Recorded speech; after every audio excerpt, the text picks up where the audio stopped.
धर्म स्नेही सत श्रद्धालु, यहाँ पर उपस्थित आप सभी भव्यवर पुंडरीक पुण्यात्मा महानुभाव, आचार्य भगवान समंतभद्र स्वामी द्वारा विरचित रत्न करंडक श्रावकाचार की वाचना में षष्ठम अधिकार की अंतिम कारिका, इसमें आचार्य महोदय ने धर्म के फल की व्याख्या की है, उसे देख रहे थे। पूजार्थाग ऐश्वर्य बल पर्जन काम भोग भूष्ट अत्सहित वन मद्भुत मभ्युदम फलत सद्धर्म। सद्धर्म का वृक्ष किस किस रूप में फलित होता है? तो देखा, पूजा की प्राप्ति होती है, धन दौलत अर्थ की प्राप्ति होती है, आज्ञा दीनी का सुफल प्राप्त होता है, ऐश्वर्य भौतिक वैभव प्रचुर मात्रा में प्राप्त होता है। ये सब धर्म के सामान्य फल हैं। जैसे किसान खेती करता है और खेती करते समय जब बीज अंकुरित होता है, जो मुख्य बीज बोया है, माना कि गेहूँ या सरसों चना कुछ भी बोया, उस मुख्य बीज के अंकुरित होने के साथ साथ कुछ घास फूस अपने आप उगाता है, वह अलग से बोना नहीं पड़ता। ऐसे ही जब कोई साधक साधना करता है, कोई उपासक उपासना करता है, कोई आराधक आराधना करता है, कोई पुजारी पूजा करता है, कोई भक्त भक्ति करता है, स्तोता स्तुति करता है, वंदक वंदना करता है, तब उसके माध्यम से उसे संसार सागर से पार होने की शक्ति प्राप्त होती है, शिव सुख का आधार प्राप्त होता है। किंतु शिव सुख के आधार के साथ साथ उसे संसार का जो भी सहारभूत सुख माना जाता है, कहा जाता है, वह भी प्राप्त होता है, घास फूस की तरह, खरपतवार की तरह से। और पुनः जिस भव से मोक्ष प्राप्त करना है, उस भव से भी वह संसार के सुख प्राप्त करता है, या श्रवण अवस्था में रह करके, मुनि अवस्था में रह करके आत्मिक सुख का अनुभव प्राप्त करता है मोक्ष प्राप्त करने के पहले।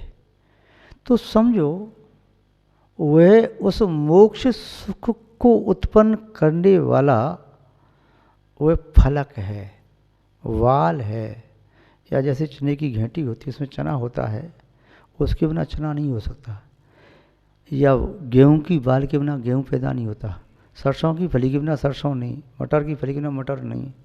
तो उसका एक कवर होता है, आवरण होता है, उसके उपरांत ही तोड़ने पर वह निकल के आता है उसका बीज, चाहे मूंगफली है, बादाम है, चाहे कोई भी, और भी ऐसे फल हैं। इसी तरह से पहले श्रवण अवस्था का सुख, फिर अरिहंत अवस्था का सुख, उसके उपरांत ही प्राप्त होता है सिद्ध अवस्था का सुख। जिसने श्रवण अवस्था का सुख प्राप्त नहीं किया, तो समझो उसने मटर की कच्ची फलियां प्राप्त नहीं की। जब मटर की कच्ची फली ही नहीं, तो पकी फली कहाँ से आएगी?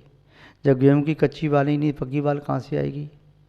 उसके उपरांत ही आता है। जब और भी कोई फल है, इसमें पहले तुच्छ होता, छोटा होता है, उसके बाद बड़ा होता है। तो ये श्रवण जीवन का सुख भी अचिंत्य सुख होता है। उस सुख के बारे में आचार्यों ने लिखा है कि वह सुख शब्दातीत है, इंद्रियातीत है, वह सुख आत्मोत्पन्न है, वह सुख पौद्गलिक पदार्थों के माध्यम से उत्पन्न नहीं होता, वह सुख स्वाभाविक है। उस सुख की उपमा अन्य किसी सुख से नहीं दे सकते। विद्वत और दौलत राम जी ने छड़ाला में लिखा, यूँ चिंत निज में थिर भई तिन अकथ जो आनंद लहो, सो इंद्र नाग नरेंद्र व अहम इंद्र के नाई कहो। जो सुख वीतराग एकांतवासी मुनि को प्राप्त होता है, वह सुख इंद्र, नरेंद्र, धड़ेंद्र, नागेंद्र, सुरेंद्र, असुरेंद्र, अहमेंद्र किसी को प्राप्त नहीं होता। इसीलिए वह सुख भी अपने आप में अचिंत सुख है, किंतु श्रवण दशा का सुख इसने प्राप्त नहीं किया। श्रवण दशा में रह कर के भी यदि वे आर्त रौद्र ध्यान कर रहा है तो उसका श्रवण पना सार्थक नहीं। जिस मटर की फली में या गेहूं की बाल में कीड़ा लग गया हो और छोटा सा तुच्छ उसमें दाना आ रहा है, वही कीड़े के द्वारा खा गया है, सड़ गया है, तो आगे अब उम्मीद नहीं की जा सकती कि उससे एक पुष्ट और एक अच्छा बीज प्राप्त हो सकेगा। तो पहले श्रवण अवस्था का सुख भोगना भी जरूरी है। श्रवण अवस्था का पूर्ण सुख भोगने वाला व्यक्ति, योगी, यति, अनंत अवस्था का सुख भोगने का अधिकारी हो सकता है, और अनंत अवस्था का सुख भोगने वाला सिद्ध अवस्था का सुख भोग सकता है। आप पूछ सकते हैं ऐसा भी तो हो सकता है अंतर्गत केवली हों, अनंत अवस्था में ठहरे ही नहीं और मुनि अवस्था से श्रवण अवस्था सीधे मोक्ष को प्राप्त कर लें। अंतर्मुहूर्त में प्रक्रिया पूरी प्रारंभ होती है, किंतु फिर भी घातिया कर्म का क्षय हुए बिना अघातिया कर्म का क्षय नहीं हो सकता। घातिया कर्म का क्षय प्रथम अंतर्मुहूर्त में होता है, अघातिया का अनंतर होता है। दोनों एक साथ भी नहीं होते, वह अंतर्मुहूर्त लघु हो सकता है। तो इस प्रकार से वह सुख प्राप्त किया जाता है। यहाँ जो देखा कि संसार का सुख सुख माना जाता है, पूजा अर्थात ऐश्वर्य, बल, धर्म के माध्यम से बल प्राप्त होता है। सबसे कमजोर बल कौन सा बल है आत्मा के लिए? सबसे कमजोर बल है तो वह है धन बल, तुच्छ चांदी के टुकड़ों का बल, कागज के नोटों का बल।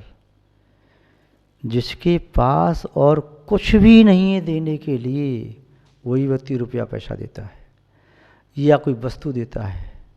जिसके पास इसके अलावा कुछ और है तो वे व्यक्ति अमीर हैं।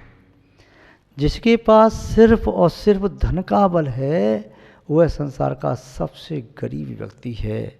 उसके पास धन के अलावा कुछ है ही नहीं, किसी को कुछ दे ही नहीं सकता। यहाँ तक अपने कुटुंबी परिवारीजनों को भी स्नेह नहीं दे सकता, सहयोग नहीं दे सकता, उनकी सेवा नहीं कर सकता, उन्हें अच्छी शिक्षा सुसंस्कार नहीं दे सकता और समय भी नहीं दे सकता। क्या कहता है, देखो मुझे डिस्टर्ब मत करो, मुझे अपने काम करने दो, क्या चाहिए तुम्हें, 10,000 निकाल लो वहाँ से, चले जाओ। उसके पास अपनी पत्नी के लिए, बच्चों के लिए, माता पिता के लिए, भाई बंधुओं के लिए, मित्रों के लिए, समाज के लिए किसी के लिए समय नहीं है। हर चीज़ का उसके पास मूल्य है, केवल पैसा देता है। तो पैसा एक बल माना जाता है, किंतु सबसे जघन्यतम बल है। प्रबुद्ध वर्ग धन बल को कोई बहुत बड़ा महत्व नहीं देते। हाँ, मूर्खों की समाज में धन बल सबसे उत्कृष्ट माना जाता है। वो कहते हैं, अल्पज्ञानी अज्ञानी कहते हैं, जिसके पास धन है वो तो राजा है, शहंशाह है। और उनका मानना ये है कि तुलसीदास ने उनकी मान्यता को लेकर दुआ भी लिखा, तुलसी जग में दो बड़े, दामोदर और दाम।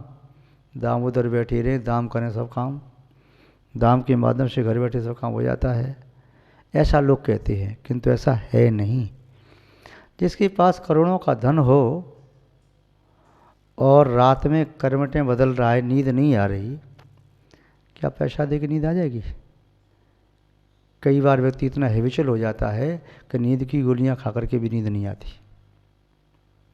पैसे से नींद खरीद सकते हो, पैसे से आत्मा की शांति खरीद सकते हो। जैसे किसी पिता ने अपने बेटे को अपनी गोदी में लिया और बेटे को खिलाते हुए जैसे जो आनंद आ रहा है, क्या वह आनंद 1 लाख रुपया खर्च करके बाज़ार में मिल जाएगा? किसी माँ को जो आनंद अपने पुत्र को लाड़ प्यार करने में, वात्सल देने में आ रहा है, क्या वह आनंद रत्नों का थाल देने से आ जाएगा? नहीं आ सकता। जो रत्नों के महल में रह रहा है, करवटें बदल रहा है, नींद नहीं आ रही, शत्रु का भय है, महल में ही शत्रु पैदा हो गए, क्या करे? रत्नों के महल का क्या करे? अकूत धन संपदा का। तो धन से प्यार नहीं खरीदा जा सकता। धन से व्यक्ति खरीद सकते हैं, व्यक्ति का दिल नहीं। व्यक्ति का दिल धन से नहीं खरीद सकते। वह तो उसका मन है, कहाँ समर्पित हो जाए। तुम सोचो कि मैं उसे कुछ पैसा दे के, लोभ लालच दे करके तुम उसे नौकरी दे सकते हो, उसके शरीर को खरीद सकते हो, उसके दिल को नहीं खरीद सकते। सेवक व्यक्ति बनता है तो मन से बनता है, दिल से बनता है, आत्मा से बनता है। पैसे से सेवक नहीं बनता है, पैसे से नौकर बनते, सेवक नहीं बनते। पैसे से मित्र नहीं बनते, पैसे से सच्चे जीवन साथी नहीं मिलते। पैसे के माध्यम से मिलते हैं, वो पैसे के लिए ही आते हैं, अपना स्वार्थ पूरा करके फिर चलते बनते हैं। तो पैसा सबसे जघन्यतम बल है। फिर बल आता है धन के बाद वस्तु बल। वस्तु, मेरे पास इतनी वस्तु, इतना धन, इतना माल है, वह भी कोई ज़्यादा नहीं है। धन नोटों के बंडल, जिससे व्यक्ति अपने आप को धनपति, करोड़पति, अमीर मानता है, यदि कहीं भूलवश एक चिंगारी पहुंच जाए तो जो करोड़ों अरबों का मालिक था, एक क्षण में, अंतर्मुहूर्त में वह गरीब भी हो सकता है। वो धन शाश्वत नहीं है। वस्तु वाला व्यक्ति भी, वस्तुएं बहुत रखी हों, वस्तु भी विनष्ट हो सकती है और व्यक्ति निर्धन हो सकता है।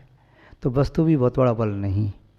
साधन, जो किसी कार्य को सिद्ध करने के लिए साधन सामग्री है, वह भी कोई बहुत बड़ा बल नहीं। उससे बड़ा बल है, थोड़ा मानते हैं, थोड़ा सा बड़ा बल, वो है शरीर का बल। शरीर सामर्थ्य। किसी के पास 50 करोड़ रुपया भी हो, दूसरा व्यक्ति पहलवान है, और जब पहलवान व्यक्ति है, डांका डालने वाला, चोरी करने वाला, अब 50 करोड़ वाला व्यक्ति वो दुबला पतला सा, धक्का मार दो तो गिर पड़े, रात में अकेला पकड़ करके रुपये लूट के लेके चलता बना, ओ मेरा रुपये में लूट, ज़्यादा चिल्लाया तो गोली मार दूंगा, तेरे प्राण ले लूँगा। तो धन काय का? वो कैसी संपत्ति? जो विपत्ति का कारण है। सच्ची संपत्ति तो वह होती है जो मेरी आत्मा का कभी भी साथ नहीं छोड़े। वह सच्ची संपत्ति है, वह सच्चा धन है, वह सच्चा बल है। पर तन का बल कभी है, कभी नहीं है। बड़े बड़े सूरमा, बड़े बड़े पहलवान इतने कमज़ोर देखने में भी आते हैं कि अपने शरीर का वजन स्वयं नहीं उठा पाते हैं। अच्छे सच्चे पहलवान, बुखार आ जाए 4 दिन, उठते ही चक्कर आता है, गिर न पड़े, या कहीं लूज मोशन हो जाए तो लगता है प्राण आधे निकल गई, खड़ा नहीं हुआ जा रहा, आँख में निराश आ जाता है, कहाँ गई उसकी पहलवानी। बड़ा अपने आप को 30 मार खांचा समझता था, पहलवान समझता था, मैं लाल से पानी निकाल दूंगा, 4 को तो अकेला समेट लूँगा।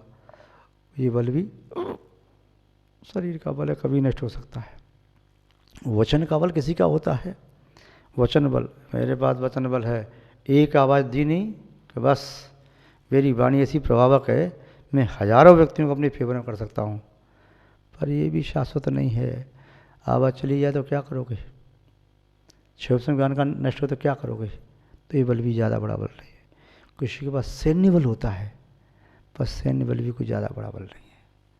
तो किसी के पास होता मन बल, भैया बात सब मान गए, बहुत बड़े मनोबली है, उसका मन डिगता नहीं, बड़ा अडिग रहता है। तो मन का बल भी होता है। इसके साथ आता है फिर जो आत्मा के गुण हैं उनका बल। किसी की प्रेम की शक्ति होती है, मेरे प्रेम में इतनी शक्ति है कि मैं प्रेम और वात्सल से किसी पशु पक्षी को भी देखूं तो वह भी मेरे पास आ जाता है। प्रेम की भाषा वृक्ष भी समझते हैं, पशु पक्षी भी समझते हैं। प्रेम की भाषा इंसान तो क्या, सब समझते हैं। हो सकता है प्रेम की भाषा ये इंसान न समझ पाए, इंसान को छोड़ के सब समझ जाते हैं। आज के कुछ इंसान धन की भाषा समझते हैं, प्रेम की भाषा नहीं समझते।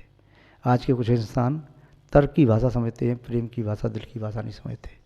किंतु इंसान को छोड़कर के शेष जितने भी जीव हैं उनके पास इतनी समझ है, चाहे वे शब्दों को नहीं समझ पाएँ किंतु आँखों से प्रेम झलकाओ, प्यार से बुलाओ। बालक किसी का भी हो सकता है तुमने 2000 का नोट दिया, उसे दे करके नहीं आए और प्यार से मुस्कुराते हुए बालक को ऐसे गोदी में लिया, दौड़ कर गोदी में आ गया। उसकी दृष्टि में तुम्हारे कागज के टुकड़े की कोई वैल्यू नहीं है, प्रेम की वैल्यू है। कोई एक बल ज्ञान का बल होता है, ज्ञान के माध्यम से भी सत्य को पानी पानी किया जा सकता है। हजारों पर, लाखों, करोड़ों पर सत्ता की जा सकती है। बुद्धि का बल एक बल होता है, या व्यक्ति किसी का रूप का बल होता है, सौंदर्य का बल होता है, किसी का कोई हुनर कला होती है उसका बल होता है, ये सब बल होते हैं।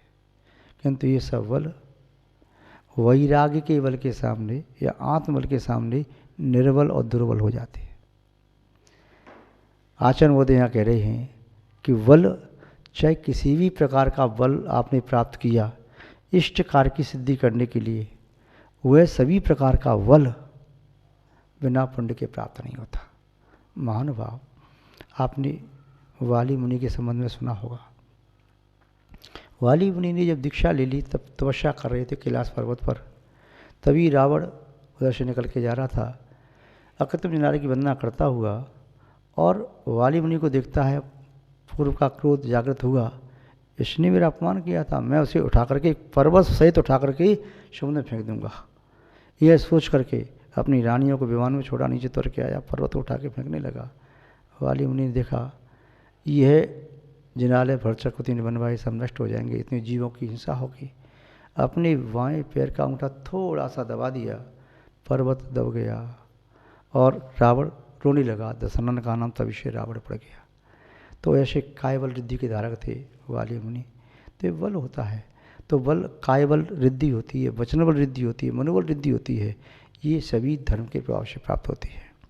तो हम और आप सभी अन्य प्रकार के बलों को प्राप्त करने की चेष्टा न करें, आत्मबल को प्राप्त करने का साहस करें। यही आत्मबल हमें परमात्मा बनाने में समर्थ होगा, ये धर्म के फल से प्राप्त होता है। आज बस इतना ही। जय बोले श्री शांतनाथ भगवान की, परम पूज्य आचार्य गुरुदेव श्री विद्यानंद जी महाराज की, अहिंसा में विश्व धर्म की।